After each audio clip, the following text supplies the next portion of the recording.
আমার একটা নাটক তখন যখনের জন্য আমি পুরস্কৃত হয়েছিলাম, কিন্তু কোনো না কোনো কারণে আমি আসতে পারিনি।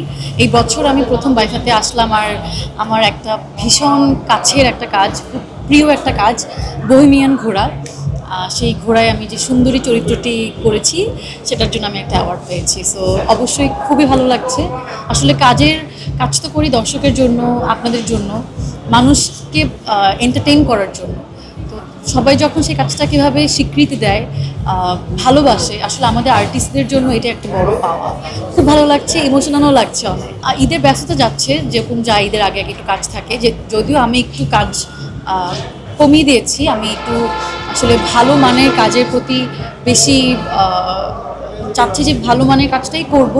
ওই জন্য খুব হয়তোবা 3-4টার বেশি কাজ আসবে না ঈদে। গত রোজার ঈদেও আমার মাত্র 4টা কাজ এসেছে, কিন্তু 4টা কাজই দর্শক প্রিয়তা পেয়েছে, মানুষের অনেক প্রশংসা আমি পেয়েছি।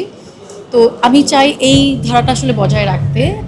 তাই এই কুরবানির ঈদেও আমার খুব বেশি কাজ আসবে না, বাট যে কটা কাজ আসবে খুব ভালো মানের, ভালো গল্প। Stella featuring next level. Well done, side by side, fridge.